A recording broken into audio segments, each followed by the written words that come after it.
Hello प्यारे दोस्तों, कैसे हो आप सब। आशा करती हूँ सभी घर पे ठीक होंगे।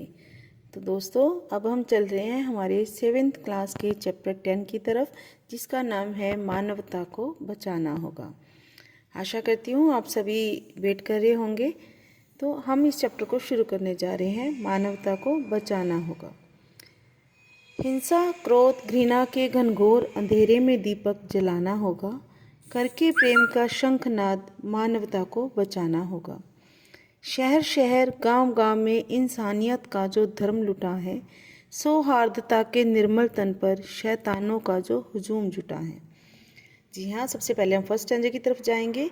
हिंसा आप जानते हैं, हिंसा करना जाने किसी के साथ मारपीट करनी, किसी को नुकसान पहुंचाना, किसी की बुराई करना।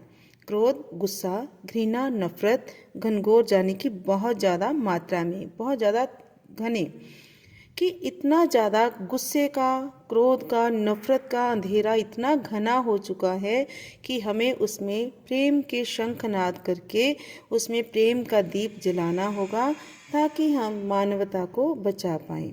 आप जानते हैं बच्चे कि इस दुनिया में सबसे ज़्यादा जो अत्याचार है वो धर्म के नाम पर और जाति के नाम पर हो रहा है। जैसे कि आप फोटो में देख सकते हैं, आपके सामने ये पॉइंट क्लियर है। कवि कहता है कि इस चीज़ से कोई गली मोहल्ला नहीं बचा, चाहे वो गांव है चाहे शहर है। कह रहा है शहर शहर गांव गांव में इंसानियत का जो धर्म लुटा है। कवि कह रहा है कि गांव हो चाहे शहर हो, कोई गली हो मोहल्ला हो, हर जगह पर इंसानियत यानी कि मानवता का जो प्रेम का है, या इंसान होने का जो धर्म है वो खत्म हो चुका है, लुट चुका है। सौहार्दता के निर्मल तन पर शैतानों का जो हुजूम जुटा है। कहता है कि जब लोग आपस में प्रेम के साथ, मित्रता के साथ दोस्त बनकर रहते थे, वो मित्रता, वो दोस्ती मैली हो चुकी है, उसका जो निर्मलता है उसकी खत्म हो चुकी है। और उसके ऊपर किसने कब्जा कर लिया है? शैतानों ने, बुरे लोगों ने उसके ऊपर भीड़ जमा दी है। एकता और स्नेह की ताकत से इन हैवानों को भगाना होगा। तो हमें क्या करना है? हमें एकता से, प्रेम से, स्नेह से इन शैतानों को ख़त्म करना है, ताकि फिर से दोबारा हर जगह पर इंसानियत का धर्म बना रहे, फिर से प्रकट हो, लोगों के अंदर प्रेम का भाव का दीपक जला रहे।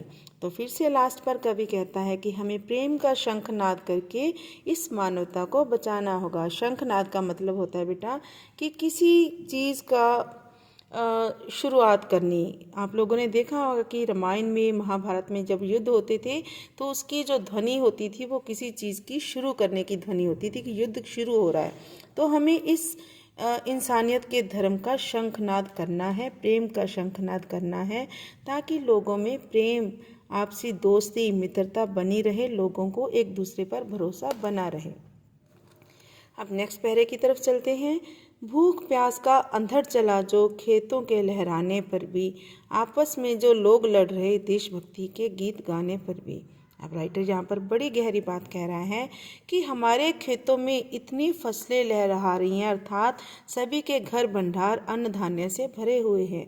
इसके बावजूद भी चारों तरफ कैसी आंधी चली हुई है, भूख और प्यास की हर तरफ हाहाकार मची हुई है। और लोग आपस में जितना मर्जी देशभक्ति के गीत गा रहे हैं, उसके बावजूद भी लोगों में वो प्रेम भाव नहीं है, बल्कि लोग आपस में लड़ रहे हैं। अब लोगों को देश के प्रति चिंता नहीं, लोगों को सिर्फ और सिर्फ अपने धर्म और जाति के बारे ही चिंता है। मन के मैल को दूर करके उन्हें राष्ट्र का अर्थ समझाना होगा। तो हमें क्या करना है? हमने लोगों के मन से ऐसे मैल को दूर करना है जिसके कारण वो आपस में लड़ रहे हैं। तो उन्हें राष्ट्र का अर्थ समझाना होगा कि राष्ट्र तभी बनता है जब सब लोग आपस में मिलजुल कर रहें, अन्यथा किसी राष्ट्र की कमजोरी जब किसी के सामने आ जाती है तो वो राष्ट्र बहुत देर तक सत्ता में नहीं रह सकता। तो इसके लिए हमें क्या करना है? हमें प्रेम का शंखनाद करना है, ताकि लोगों के अंदर प्रेम, स्नेह भावना बनी रहे। अंतिम स्टैंजा की तरफ चलते हैं। अज्ञान, अशिक्षा, नारी दमन समाप्त करे इन बुराइयों को, भाईचारे और राष्ट्र अखंडता हेतु लाना होगा फिर अच्छाइयों को। यहाँ पर अंत में कवि अपना संदेश देना चाह रहे हैं कि हमें इस दुनिया से अज्ञान को ख़त्म करना है, अशिक्षा को ख़त्म करना है और नारी के प्रति जो अत्याचार हो रहे हैं उनको भी ख़त्म करना है, ताकि हम फिर से भारत में अच्छाइयों को ला सकें, राष्ट्र की एकता अखंडता को बनाए रखें और आपसी प्रेम और भाईचारे को बनाए रखें। ये सब हम कैसे कर सकते हैं? शिक्षा से। यस, शिक्षा ज्ञान का भंडार हमें अपनी मेहनत से बढ़ाना होगा, करके मेहनत प्रेम का शंखनाद मानवता को बचाना होगा। अर्थात अंत में फिर कवि कहता है कि इन सारी बुराइयों का अंत हम शिक्षा से और ज्ञान से ही कर सकते हैं। अगर हमें समझ होगी अच्छा और बुरा पहचानने की, तभी हम इन बुराइयों का अंत कर पाएंगे। और इस ज्ञान के भंडार को हम कैसे भर सकते हैं? अपनी मेहनत से, अपने प्रेम से भर सकते हैं। तो इसके लिए कवि फिर से अंत में संदेशा देता है कि हमें प्रेम का शंखनाद करके, प्रेम की उज्जवल ध्वनि के साथ लोगों में जो धृष्टता की, घृणा की, क्रोध के बादल फैले हुए हैं, इन सब को हम सिर्फ और सिर्फ स्नेह के भाव से ही ख़त्म कर सकते हैं। ये थी बेटा आपकी कविता, मानवता को बचाना होगा। आशा करती हूँ आप सभी को समझ में आई होगी। फिर भी कोई आपका डाउट हो तो प्लीज़ मुझे कमेंट करिएगा। धन्यवाद।